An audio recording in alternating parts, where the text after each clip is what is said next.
Ground zero खबर के प्रायोजक हमारा सुपर 35 करियर इंस्टीट्यूट नीट और नर्सिंग में सबसे ज्यादा चयन देने वाला संस्थान। पता 3rd floor Rama Govind palace, Sirmaur Chowk, Rewa. व्यवसायी को इनसे सिर्फ प्रशासन रही और तहमा हम सबसे ज्यादा अहम भूमिका सौरभ मिश्रा तहसीलदार के दी थी, जो अपने हाथे से आगे बुझाई। हम बचे उम्र रहन हवे सब जन लगे रहने पे वो अपन पूरा दायित्व का आश्वासन दिए। सीधी माँ लगातार आगजनी के घटना होती हैं और आगजनी के घटना माँ कई ठे व्यवसायी जो हैं तबाह हो चुके हैं। सबसे बड़ी बात कि जानकारी के अभाव के चलते बहुत कुछ राशि मुआवजा जो सरकारन के द्वारा तय निश्चित किन गए हैं वह वो व्यवसायिन का वो जो हितग्राही हैं उन तक नहीं पहुंच पावे। सबसे बड़ी बात कि वह सुविधा व योजना के जानकारी के अभाव जो है प्रमुख कारण होते हैं। तो आज हमारे साथ जो है यह मुद्दा माँ की क्षतिपूर्ति राशि जो है आगजनी के यदि घटना कोनो दुकान में हो थी, कहे कि बीते दिन जो है एक दुकान जो कंप्यूटर के रही, जो फोटोकॉपी ऑनलाइन के रही, वो माँ आगे लग गए, वो जल के खाक हो गए। साथ में एक कैफ़े रहा, वह जल के खाक हो गए। वो माँ मौजूद पर सीधी के तहसीलदार सौरभ मिश्रा जी पहुँचे रहे और वह आग का बुझावे के काम करे रहे। वो ठे पहुँच के कुछ हद तक जितना बचावा जाए इसका बचावे के प्रयास करवाएं। लेकिन सबसे बड़ी बात कि क्षतिपूर्ति के का आकलन होते है, कैसा आकलन होता है और कैसा ऐसा व्यवसायिन का जे हताहत होते उनका कैसा लाभ पहुँच सकते पूरे मामला में बात करें कि आज हमारे साथ है। तो विंध्य क्षेत्र के ये पहल बघेली न्यूज़ चैनल में हम कनिष्ठ तिवारी अपना पंचन का सभी जनन का प्रणाम करी थे और शुरुआत करी थे ये बेहद जरूरी खबर के। तो भैया तो पहले अपना के बहुत बहुत स्वागत है। भैया यह जो आगजनी की घटना होती है अमूमन हर जगह होती है, कहे कि कबो शॉर्ट सर्किट कबो अंदर के कोनो वजह से आग लग जाती और लगभग जो कर्जदारी में रहते कर्ज ले के दुकान खोलत है। तो इनके पचन के क्षतिपूर्ति के का शासन स्तर पर व्यवस्था रहती और कितने हद तक इनका लाभ कैसा मिल सकता है वो लीन जा सकता है। आरबीसी के तहत यदि आगजनी की घटनाएं जैसा कि अभी कल की घटना हुई, इसमें मौके पे पहुंचकर और फायर को कंट्रोल किया गया। शासन ने एक रेवेन्यू पुस्तक परिपत्र करके परिपत्र जारी किए हैं, आरबीसी सामान्य भाषा में कहलाता है। तो उसके कंडिकाएं हैं 6-4। उसमें ऐसे व्यक्तियों के हताहत होने पर या उनकी सामग्रियों के नुकसान होने पर, दुकान की नुकसानी होने पर त्वरित सहायता प्रदान करने के लिए शासन स्तर से प्रावधान है। जैसे अभी कल की दुकान है तो इस दुकान में जो भी सामग्री उनकी जली हुई है या अन्य चीज़ें हैं उनमें त्वरित रूप से प्रति दुकान न्यूनतम सहायता राशि रुपये 25,000 शासन स्तर से स्वीकृत हैं कि अगर मौके पर ऐसा आग लगने की वजह से उनकी नुकसानी हो रही है तो जिसको राजस्व विभाग जो है क्षति आकलन के पश्चात, जैसे हमने कल मौके पे थे और क्षति आकलन हमने कर लिया है, तो ये रुपये 25,000 की तत्काल प्रति दुकान सहायता जो है ये हम स्वीकृत कर देंगे। इसके बाद दुकान में जो सामग्री है, जो उनका व्यक्तिगत नुकसान हुआ है, उसके संबंध में शासन स्तर से विभिन्न तरह के जो है प्रावधान मौजूद हैं जिनसे वो सहायता ले सकते हैं। अगर वो आरबीसी में लेना चाहते हैं तो हमारे माध्यम से ले सकते हैं, जिसमें हम क्षतिपत्रक वगैरह तैयार करके और राशि स्वीकृत करते हैं। अगर विद्युत के शॉर्ट सर्किट की वजह से है तो उसमें भी विद्युत विभाग स्तर पर भी संचालनालय से ऐसे पत्र जारी हैं कि वो क्षति का आकलन करने के पश्चात तहसीलदार और थाना से रिपोर्ट होने के पश्चात जो है राशि उसमें स्वीकृत कर सकते हैं, जिसमें 4 लाख या उससे ऊपर तक की भी आर्थिक सहायता की जा सकती है।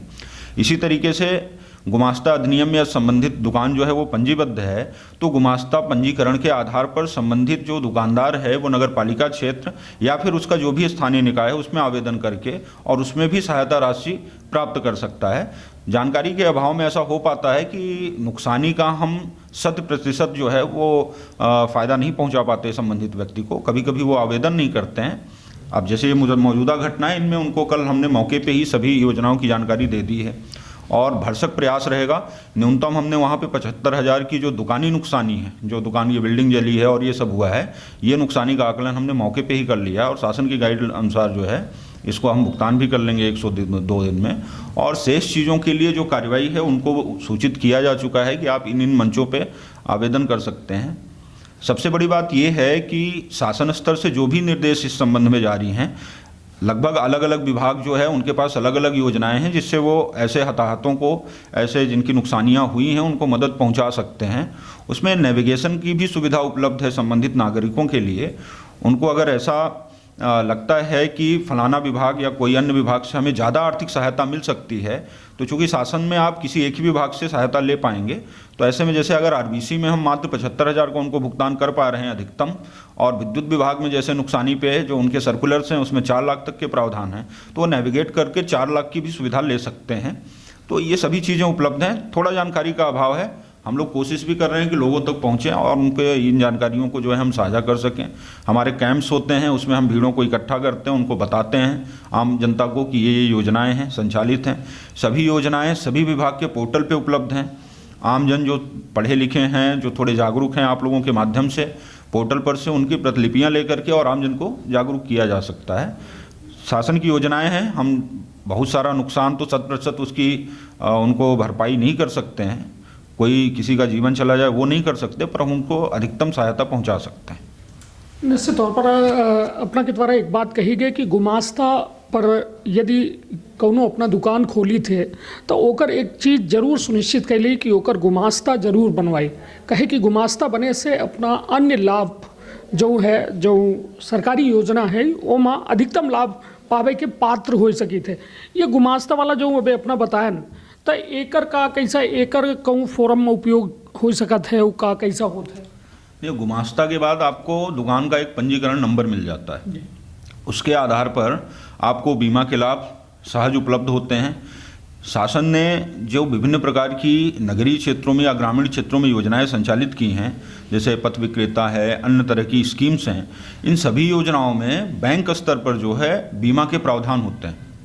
संबंधित व्यक्ति घटना के तत्काल उपरांत जो रिपोर्ट तैयार होती है, आरबीसी की रिपोर्ट है, पुलिस की रिपोर्ट है, उसके आधार पे वहाँ पे उस फोरम पे पहुँच सकता है, लिखित आवेदन कर सकता है और अपनी राशि की भरपाई कर सकता है। ज़्यादा से ज़्यादा उसकी भरपाई की जा सकती है, लेकिन जानकारी नहीं होती। मुख्यतः अधिकतर लोगों में ये देखा गया है कि सामान्य रूप से दुकानों का पंजीयन ही नहीं होता है। विगत 2-3 घटनाओं में हमने ऐसा देखा है कि पंजीयन नहीं मौजूद था, तो उनको हम आरबीसी के तहत तो भुगतान कर पाते हैं, लेकिन अन्य फोरम जो है वहीं पर ख़त्म हो जाते हैं। निश्चित तौर पर गुमास्ता एक ऐसा प्रक्रिया है जो पूरी तरह से ऑनलाइन ही महज कुछ राशि अदा करके, लगभग मतलब 1,000 के अंदर राशि जो है लगभग 200-250 रुपया फीस लगाए के अपना एक दुकान के पंजीकरण कराए सकी थी। और ये बेहद बड़ी जानकारी है कि यदि अपना पूंजी जोड़ जोड़ के एक बड़ा व्यापार खड़ा कर रहे हैं तो वह व्यापार का सरकार के पास रजिस्टर्ड जरूर कराई। गुमास्ता कराए से पंजीयन क्रमांक मिल जाए, वो अपना का अन्य लाभ खातिर अपना पात्र हो सके थे। अब जैसे कल के घटना में अपना अभी हम हुआ जगह में रहन तो 7 से 8 लाख रुपया के अनुमानित उनके द्वारा बतावा गया कि नुकसान भा है। लगभग उनके केस में का हो सकत है, का संभावना ही, कितना उनका मुआवजा मिल सकत है? प्रति दुकान सामान्य नुकसानी जो है 25,000 के मत से जो है 75,000 तो इनको ये स्वीकृत हो जाएगा आसानी से। इसके अलावा जो वस्तुएं वहाँ पे जली हैं, जो उनका व्यापार का सामान था, जो डिश वो तैयार करते थे उसका कच्चा माल वहाँ रखा हुआ था, उसकी नुकसानी हुई है। और कुछ जो फ्रिज था और ऐसे यंत्र थे उनकी भी नुकसानी हुई। इनका पृथक से क्षति पत्रक तैयार किया जाने का प्रावधान है, वो हल्का पटवारी को आदेशित किया गया, वो आज उसको क्षति पत्रक को तैयार कर रहे हैं। उनके बाजार मूल्य को कैलकुलेट करके और कुल नुकसानी का आकलन किया जाएगा और उसी के अनुरूप जो है उनका भुगतान किया जाएगा। निश्चित तौर पर यह बेहद बड़ी जानकारी है कि यदि अपना व्यवसाय कह रहे हैं तो पीएम मोदी हर व्यक्ति का आत्मनिर्भर बनावे के बाद कह रहे हैं। आत्मनिर्भर सिर्फ दुकान खोले से न बन जाए, अपना पूरी जानकारी रखी। कहे कि यह घटना को जानत नहीं है कि कभी आगे लग सकती, कभी काठी लग सकती, कभी का घटना हो सकती, तो एक तौर पर तैयार करिए अपने आप का, अपने दुकान का। कबो ये में यदि हादसा होता है तो ओके खातिर अपना का एक जो कहा जाए उचित मुआवजा मिल जाए, जो उन्हें अपने फिर से अपना के दुकान खड़ी हो सके, अपने पैरों में खड़े हो सके। अब एक बात छोट का हम समझे चाहिए थे कि यदि यह में घटना होती, कौनो मान ली जन हानि होती या दौरान यदि कौनो व्यक्ति अंदर ओकर डेथ हो जाती, तो वो संदर्भ में का कैसा जो है अपना बचन के मुआवजा के राशि बनती है, का होता? यदि इस तरीके के किसी प्रकोप में जैसे आग लगी, तो उसमें पानी की वजह से, भूस्खलन की वजह से, या किसी अन्य प्रकार की घटना होती है, तो उसमें 100% जो है इन तमाम घटनाओं में जनहानि के संबंध में शासन स्तर से एक मुश्त राशि का प्रावधान है। अगर जनहानि होती है और प्राकृतिक प्रकोप से होती है तो ऐसे में हम आरबीसी के तहत 4 लाख रुपए का त्वरित संबंधित परिवार को, जो भी उनके वारिस हैं, उनको हम प्रदान करते हैं। तो 4 लाख तो ये हो जाता है। इसके अलावा अन्य जो नुकसानियाँ हैं उनका भी भुगतान नियमानुसार आरबीसी के उपखंडों में हम करते हैं। लेकिन मैं जैसा पहले बता रहा था, शासन के अलग अलग सर्कुलर्स में अलग अलग तरीके के प्रावधान हैं। इनमें भी 4 लाख हमारे सर्कुलर के हिसाब से है, अन्य सर्कुलर में हो सकता है कि इससे ज़्यादा राशि का भुगतान होता हो। तो ऐसे में जो आवेदक रहेंगे या जो जिनके साथ ये विपत्ति घटित हुई है, अगर वो चाहते हैं कि नहीं हम दूसरे जगह से जो है ये कर सकते हैं, तो उसमें दूसरे विभाग में भी अप्लाई कर सकते हैं, नेविगेट करके ज़्यादा राशि का जो है फ़ायदा अपने लिए ले सकते हैं। निश्चित तौर पर हमारे साथ रहे हैं सौरभ मिश्रा, जो तहसीलदार हैं, और अपना के द्वारा साफ तौर पर यह बतावा गया है कि दुकान खोले भर से अपना धन्य न हो। ऐसे थोक कड़े शब्दन में हम यह कह सकी थे कि अपना आपन कागज पाथर पूरी तरह से जब ओके रखब तबे जाए कि यदि में कोनो आपदा होती या कोनो में के अपना के दुकान में घटनाक्रम होता है तबे जाए कि ओकर नुकसानी एक सही तौर तरीके से अपना का मिल सकता है। सबसे बड़ी बात एम है कि यदि दस्तावेज अपना के सही हैं तो शासन की कई योजना चलती है। एक योजना पर अपना का जो है नहीं आधारित रहे का है, अपना वह योजना की चयन करी जौने में अपना का ज़्यादा लाभ मिल सकता है। लेकिन तबे वह योजना के लाभ मिल सकता है जब अपना के दस्तावेज दुरुस्त हो। ता अब दे इजाज़त, आपन अपने परिवार के रखी बहुत ख्याल। धन्यवाद, प्रणाम।